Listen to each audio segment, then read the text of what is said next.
Hello student, I am Sonam. Welcome back to my YouTube channel. आज के इस video में हम आप सभी को बताएंगे गद्यांश और पद्यांश के प्रश्नों को कैसे हल करें। ठीक है, यानी जो आप सभी के हिंदी के पेपर में गद्यांश और पद्यांश आते हैं, ठीक है, आप सभी को उसके प्रश्नों के उत्तर को कैसे लिखना है जिससे कि आप सभी को पूरे के पूरे फुल मार्क्स मिले, आपका आधा नंबर भी कहीं पर भी न कटे। ठीक है, तो यहाँ पे जो हम आप सभी को तरीका बताएंगे, अगर आप लोग ऐसे लिखते हो गद्यांश और पद्यांश के, ठीक है, पूरे क्वेश्चन के आंसर को आप लोग लिखते हो तो आपका 12 नंबर बिल्कुल पक्का है। ठीक है, क्योंकि आप सभी को जो हम तरीका बताएंगे वैसे एक टॉपर स्टूडेंट लिखते, यानी टॉपर कैसे लिखते हैं हिंदी के पेपर में गद्यांश और पद्यांश के क्वेश्चन के आंसर, जिससे कि उनको पूरे के पूरे नंबर मिलते हैं। ठीक है, और वो हिंदी में पूरे के पूरे 100 में 100 नंबर ला करके टॉपर बन जाते हैं। और कैसे लिखने पर जो टीचर होते हैं, एग्जामिनर होते हैं, वो पूरे के पूरे नंबर देते हैं। ठीक है, तो यहाँ पे हम आप सभी को बहुत ही अच्छी ट्रिक बताने वाले। ठीक है, और जो आपका पद्यांश होता है और यहाँ पे जो हिंदी के पेपर में आने वाला गद्यांश होता है, उसमें पहला क्वेश्चन संदर्भ होता है। ठीक है, और ये जो होता है यानी लिखने वाला पहला आपके हिंदी के पेपर में क्वेश्चन गद्यांश का संदर्भ ही होता है। ठीक है, पद्यांश का संदर्भ ही होता है। तो आपको इसको कैसे लिखना प्रारंभ करना है, क्योंकि first impression is the last impression. ठीक है, आप सभी को पहला जो शुरुआत करना है क्वेश्चन का आंसर, वो किस तरीके से करना है, टॉपर कैसे करते हैं। ठीक है, संदर्भ लिखने का सही तरीका क्या होता है, गद्यांश और पद्यांश का टॉपर कैसे लिखते हैं, वो तरीका हम आप सभी को बताएंगे कैसे आपको स्टार्ट करना है लिखना। ठीक है, और आप सभी के यानी कि जो गद्यांश और पद्यांश है, इसमें आपके तीन टाइप के क्वेश्चन आते हैं। पहला आता है कि संदर्भ लिखने के लिए 2 नंबर में। ठीक है, उसके बाद यहाँ पे रेखांकित अंश की व्याख्या आता है, ये भी 2 नंबर में। और इसके बाद एक प्रश्न होता है, उसको आपको कैसे लिखना। और यहाँ पे हम आपको बहुत अच्छी ट्रिक भी बताने वाले। ठीक है, जिससे कि आप सभी लोग यानी कोई भी गद्यांश पद्यांश आपके पेपर में आएगा तो आप लोग उसको देखते ही पहचान जाओगे कि ये इस पाठ का, इसके लेखक ये, इसके कवि ये हैं। ठीक है, तो यहाँ पे हम आपको बहुत अच्छी ट्रिक बताएंगे जिससे कि आप सभी लोग यानी अगर आपको नहीं याद है फिर भी आप लोग ट्रिक से गद्यांश और पद्यांश के सभी क्वेश्चन को लिख लोगे। ठीक है, तो यहाँ पे हम आपको ट्रिक भी बताने वाले। और अगर आप लोग इस तरीके से जैसे हम आपको इस वीडियो में बताएंगे वैसे आप लोग गद्यांश और पद्यांश के सभी क्वेश्चन को हल करते हो, लिखते हो, तो आपका आधा नंबर भी कहीं पर भी एग्जामिनर नहीं काटेंगे, आपको पूरे के पूरे फुल मार्क्स देंगे। और यहाँ पे आपका 12 नंबर बिल्कुल फ्री में आप सभी के हाथ में। और यहाँ पे जो हम आपको गद्यांश और पद्यांश बताएंगे, ठीक है, वो आप सभी के हिंदी के पेपर में आने वाला सबसे इंपॉर्टेंट गद्यांश पद्यांश है। और ये 100% इस बार आपके एग्जाम में, ठीक है, हिंदी के पेपर में बिल्कुल छप चुका है, बहुत ही इंपॉर्टेंट है, 100% आएगा। तो अब देखिए किस तरीके से आपको स्टार्ट करना है। इससे पहले कि आप लोग इस वीडियो को लाइक कर दीजिए, चैनल पे नए तो चैनल को सब्सक्राइब करके आप लोग बेल आइकन को जरूर प्रेस कर दीजिए। और आप लोग इस वीडियो को बिना स्किप के पूरा लास्ट तक देखिए और इस वीडियो को आप लोग अपने सभी दोस्तों में जरूर शेयर कीजिए। देखिए आप सभी के पास एक स्केल और यहाँ पे ब्लू, ब्लैक और एक स्केच होना चाहिए। ठीक है, अब देखिए पहले आपको स्केच की सहायता से यहाँ पे आपको लाइनिंग कर लेनी है। यहाँ पे देखिए आप सभी के पेपर में यहाँ पे खंड ब वर्णनात्मक प्रश्न दिया हुआ है। ठीक है, और यहाँ पे 21 नंबर का क्वेश्चन है जो बहुत ही इंपॉर्टेंट है आप सभी के क्लास 10th के लिए। ठीक है, तो यहाँ पे देखिए क्या है कि निम्नलिखित गद्यांशों में से किसी एक के नीचे दिए गए प्रश्नों के उत्तर देना है। ये आप सभी के पेपर में 6 नंबर का आता है। ठीक है, और हमने आप सभी को बताया कि 6 नंबर का आपको ये गद्यांश और 6 नंबर के पद्यांश के क्वेश्चन आएंगे। ठीक है, ये टोटल आप सभी का, अगर आप लोग इस वीडियो को देख रहे हो तो आपका 12 नंबर बिल्कुल क्लियर है। ठीक है, लिखने का सही तरीका क्या होता है, देखिए बहुत स्टूडेंट होते हैं जो बहुत ही अच्छे तरीके से यानी पूरा सही सही गद्यांश पद्यांश और यानी पूरा हल क्वेश्चन किए रहते हैं, लेकिन उनको पूरे 6 नंबर एग्जामिनर नहीं देते। ठीक है, कहीं ना कहीं उनके नंबर कट जाते हैं। जो टॉपर रहते हैं वही आंसर लिखते हैं, लेकिन उन्हें पूरे 6 नंबर मिलते हैं। क्यों मिलते हैं? क्योंकि उनको लिखने का सही तरीका पता होता है। ठीक है, वही तरीका और सही तरीका क्या होता है, बेस्ट तरीका क्या होता है, वो तरीका आज की इस वीडियो में हम आप सभी को बताएंगे। तो यहाँ पे देखिए पहले क्या है, संदर्भ। संदर्भ में आपको पाठ का नाम, लेखक का नाम लिखना होता है। तो देखिए सबसे पहले यहाँ पे खंड ब दिया हुआ है। ठीक है, वर्णनात्मक प्रश्न। तो आपको ये जो कॉपी है, ठीक है, इसके सबसे ऊपरी सिरे पर आप सभी को यहाँ पे लिखना है खंड ब, और इस लाइन में आपको लिखना है वर्णनात्मक प्रश्न। ठीक है, ब्लैक पेन से। तो यहाँ पे हम लिख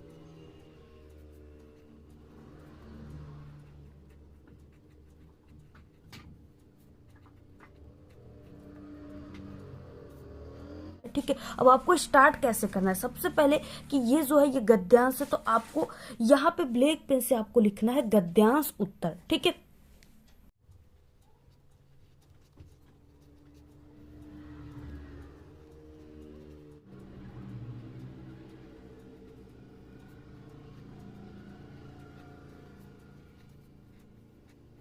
इसके बाद इसके नीचे ऐसे आपको अंडरलाइन कर देना है, ठीक है। इसके बाद क्या है, देखिए ये है गद्यांश, तो आपको हिंट्स में लिखना है, संकेत में ऐसे गद्य लिखना है, ठीक है, हेडिंग, और उसके बाद आगे के 2 वर्ड कुसंग का ज्वर डैश डैश उठाती जाएगी, ठीक है। आप सभी को ऐसे लिख देना है।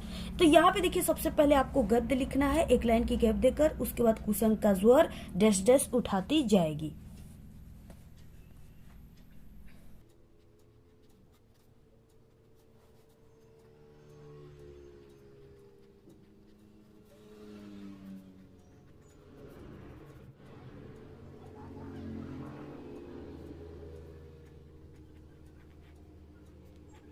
तो इस तरीके से कुसंग का ज्वर डैश डैश उठाती जाएगी, ठीक है। आप सभी को लिख देना।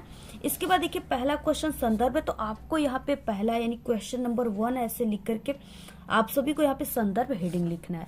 ब्लैक पेन से 1 लाइन की गैप देकर आपको इस लाइन से स्टार्ट करना है। सबसे पहले आप पहला, और इसमें आपको संदर्भ लिखना है, हेडिंग, और इसके बाद आपको ऐसे लाइनिंग कर देना है, ठीक है। अब देखिए आपको संदर्भ कैसे लिखना स्टार्ट करना है, टॉप पर कैसे करते हैं, ठीक है। सबसे पहले आप सभी को यानी यहाँ पे स्टार्ट करना है प्रस्तुत, और ये क्या है, गद्यांश है, ठीक है। तो प्रस्तुत गद्यांश हमारी पाठ्य पुस्तक, और जो गद्यांश रहेगा वो ब्लैक पेन से रहेगा, ठीक है। और प्रस्तुत गद्यांश हमारी पाठ्य पुस्तक हिंदी, हिंदी को आपको ब्लैक पेन से कामा के अंदर लिखना है। तो यहाँ पे हम स्टार्ट करते हैं सबसे पहले प्रस्तुत से।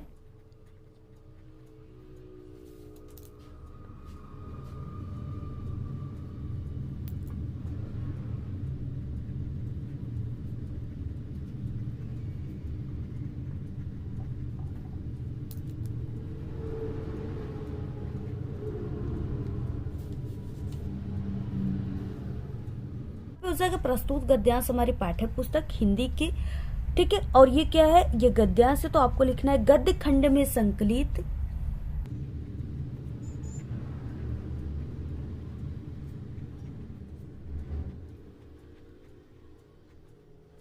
प्रस्तुत गद्यांश हमारी पाठ्य पुस्तक हिंदी के गद्य खंड में संकलित। इसके बाद आप सभी को पाठ का नाम लिखना है, ठीक है। और पाठ का नाम क्या है, इस तरीके से आप लोग यहाँ पे देख सकते हो। यहाँ पे अगर कुसंग आ जाए, संगति आ जाए, या कोई मित्र आ जाए, ठीक है, या मित्रता आ जाए, तो आपको पहचान लेना है कि ये किससे, ये मित्रता पाठ से, और इसके लेखक आचार्य रामचंद्र शुक्ल हैं, ठीक है। अब यहाँ पे देखिए क्या है, अब आप सभी को लिखना है गद्य खंड में संकलित, उसके बाद पाठ का नाम लिख देना है, और पाठ के नाम को आपको ब्लैक पेन से लिख देना है, ठीक है, कामा के अंदर। गद्य खंड में संकलित मित्रता नामक पाठ से लिया गया है। इस पाठ के लेखक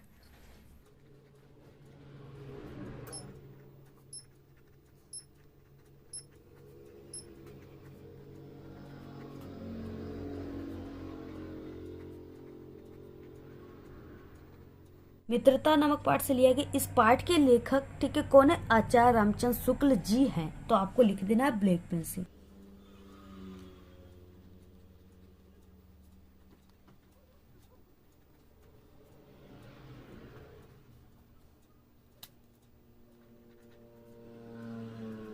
तो आपको देखिए गद्यांश के उत्तर को इसी तरीके से लिखना है, ठीक है। अगर आप लोग इस तरीके से गद्यांश को लिखते हो तो आपके फर्स्ट क्वेश्चन के आंसर को देखकर एग्जामिनर इतना ज्यादा खुश हो जाएगा कि आपको हिंदी में पूरे के पूरे नंबर देगा, आपका आधे नंबर भी नहीं काटेगा, ठीक है।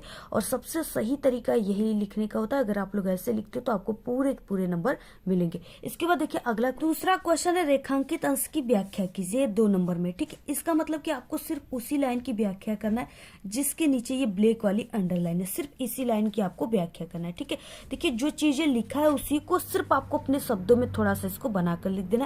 सबसे पहले कि इस क्वेश्चन से आपको हेडिंग लिखना है, ठीक है। तो यहाँ पे क्या हो जाएगा, ऐसे आपको हेडिंग लिखना है, रेखांकित अंश की व्याख्या, ठीक है। और इसमें देखिए आपको स्टार्ट कैसे करना है, लिखने का सही तरीका क्या होता है, वो है प्रस्तुत से आपको स्टार्ट करना है, ठीक है।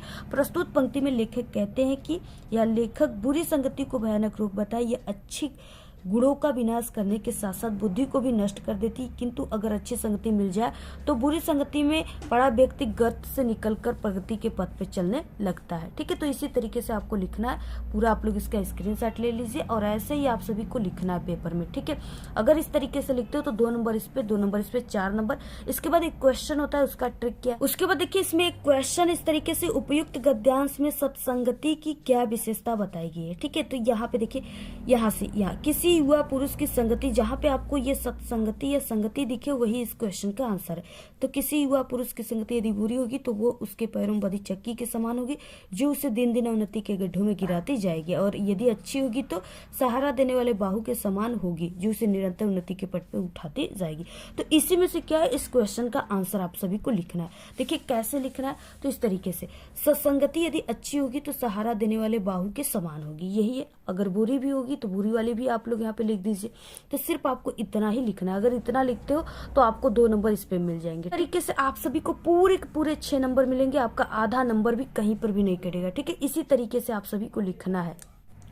अब इसके बाद देखिए 22 नंबर का क्वेश्चन है। इसमें आपको पद्यांश के क्वेश्चन के आंसर को कैसे लिखना है, ठीक है, टॉपर कैसे लिखते, किस तरीके से, इसमें आपको संदर्भ लिखना है। तो पहले क्वेश्चन है कि निम्नलिखित पद्यांश पर आधारित दिए गए प्रश्नों के उत्तर आपको लिखना है। और ये जो है पद्यांश, ये बहुत ही इंपॉर्टेंट है, ये आप सभी के एग्जाम में 100% आएगा। ठीक है, यहाँ पे क्या है कि निर्गुण को देश को बासी मधुकर कहीं समझाए, सो दे बुझती साच न हासी, को है जनक को है जननी, को नारी को दासी, कैसे वरण वेश है कैसो की रस में अभिलाषी, पयोगो पुनि कियो अपनो जोरे करेगो गासी, सुनत मौन है रहो बावरो सुन सबे मतिनासी। ठीक है, इस तरीके से दिया है। सबसे पहले आप सभी को देखिए क्या है कि ये है पद्यांश, तो आपको यहाँ पे लिखना है ब्लैक पेन से पद्यांश उत्तर। उसके बाद आपको प्रश्नोत्तर संख्या 22 लिख देना है ब्लैक पेन से ही। ठीक है, जैसे हमने पहले वाला लिखा है।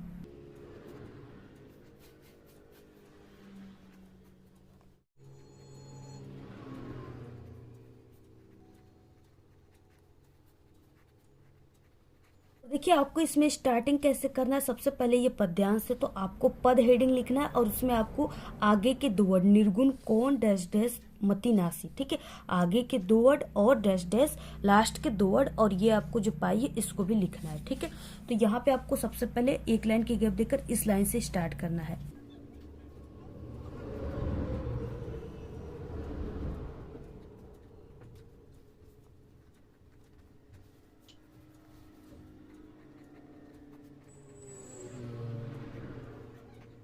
और देखिए ये भी टोटल 6 नंबर का है। ठीक है, इसमें 3 क्वेश्चन है, पर क्वेश्चन 2-2 नंबर के इस तरीके से दिए रहेंगे।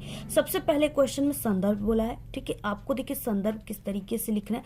यहाँ पे देखिए ट्रिक से आपको कैसे पहचानना है। यहाँ पे सूर आया है, यानी ये क्या है, सूरदास के द्वारा लिखा गया है, और ये पद से लिया गया, सूरसागर से लिया गया। ठीक है, अब देखिए आपको संदर्भ में पाठ का नाम, लेखक का नाम लिखना है। सबसे पहले कि यहाँ पे क्वेश्चन अ आप सभी को डाल करके उसमें संदर्भ हेडिंग लिखना है। ठीक है, एक लाइन की गैप देकर यहाँ से।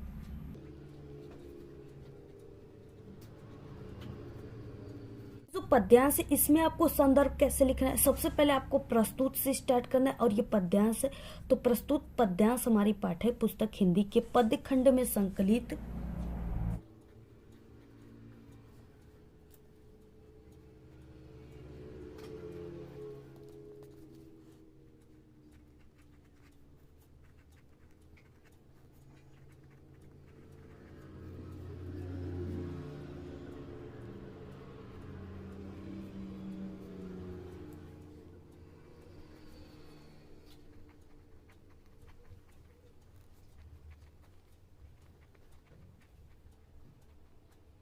तो यहाँ पे देखिए प्रस्तुत पद्यांश ब्लैक पेन से हमारी पाठ्य पुस्तक हिंदी ब्लैक पेन से कावा के अंदर के पद खंड या काव्य खंड भी आप लोग लिख सकते हो, के पद खंड में संकलित। ठीक है, इसके बाद शीर्षक, जो भी शीर्षक है यानी पाठ का नाम उसको लिख देना आपको।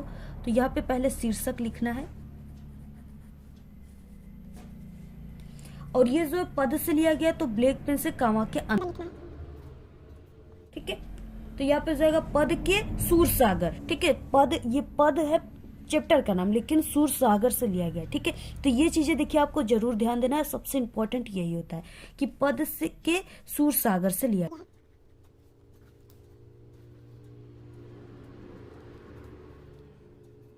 सूरसागर से लिया गया, इसके रचयिता कवि सूरदास जी हैं।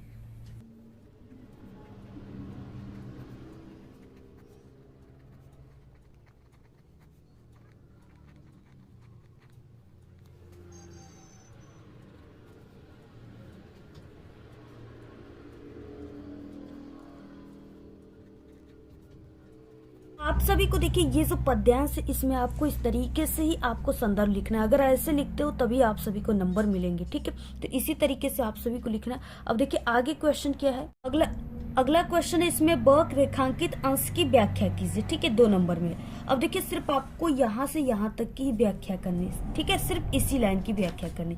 कैसे आपको स्टार्ट करना है, तो सबसे पहले आपको रेखांकित अंश की व्याख्या हेडिंग लिखना है ब लिखने के बाद, ठीक है। स्टार्ट कैसे करना है, प्रस्तुत पंक्ति में कवि, इसमें आपको कवि कहते हैं इसमें लिखना है, ठीक है, लेखक नहीं लिखना है। प्रस्तुत पंक्ति में कवि कहते हैं कि गोपिकाएं उद्धव जी से कहती हैं कि हे उद्धव जी, मैं आपको सौगंध यानी कसम देकर पूछती हूँ, हंसी नहीं करती हूँ। आप हमें ये समझाकर बतला दीजिए कि आप जिस निर्गुण ब्रह्म की चर्चा कर रहे हैं वे किस देश के रहने वाले हैं, ठीक है। यही आप सभी को बस लिखना है, इतना ही, यानी 2 नंबर का है, सिर्फ 5 से 6 लाइन लिखना है आप सभी को, ये व्याख्या वाला, ठीक है। बाकी ये चीजें इतना ही लिखना है। तो अगर आप लोग इतना लिखते हो 2 नंबर इस पे, 2 नंबर इस पे, 4 नंबर।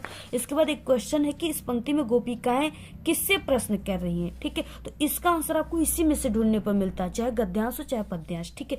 तो ये किससे कह रही है, तो ये इस तरीके से उद्धव जी से कह रही है, ठीक है। यहाँ पे देखिए अगला क्वेश्चन है कि इस पंक्तियों में गोपिकाएं किससे प्रश्न कर रही है, ठीक है। तो वो किससे कह रही है, यानी वो उद्धव जी से कह रही है, हे उद्धव जी, ठीक है। तो यहाँ पे आपको लिख देना है गोपिकाएं उद्धव से प्रश्न पूछ रही हैं, ठीक है। यहाँ पे स नंबर डालने के बाद आप सभी को इस तरीके से लिख देना है। ये हो जाएगा ब क्वेश्चन और यहाँ पे ये हो जाएगा स क्वेश्चन, ठीक है। तो अगर आप लोग इस तरीके से लिखते हो तो आप सभी को 2 नंबर इस क्वेश्चन पे, 2 नंबर इस पे, 2 नंबर इस पे, टोटल 6 नंबर आप सभी को मिल जाएंगे।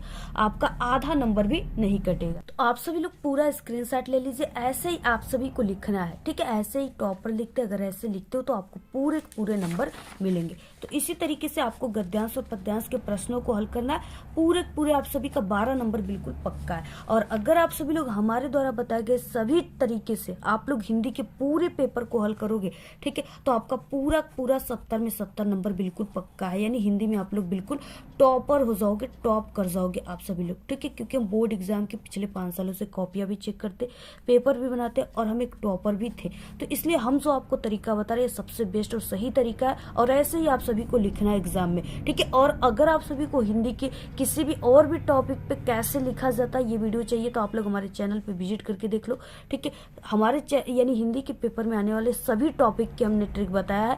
अगर आपको गद्यांश और पद्यांश के कैसे पहचाने इस ट्रिक की वीडियो चाहिए तो आपको यूट्यूब पर आना है, वहां पे आपको सर्च करना है गद्यांश पहचानने की ट्रिक, और हमारे चैनल का नाम अपना विद्यालय, उसको लेकर के आप लोग सर्च करोगे तो हमारी वीडियो आ जाएंगी, वहां से आप लोग ट्रिक भी देख सकते हो, ठीक है। अगर आप लोग किसी भी सब्जेक्ट में कमजोर हो तो हमारे चैनल पे सभी विषय में पास होने की बहुत ही जबरदस्त ट्रिक है, जिससे कि आप सभी लोग बिना पढ़े ही पास ही नहीं बल्कि एक अच्छे नंबर लाओगे। तो इस वीडियो के लास्ट में हम सभी के प्ले लिस्ट लगा देंगे, सभी वीडियो को लगा देंगे, उस पर क्लिक करके आप सभी को देख लेना है, ठीक है।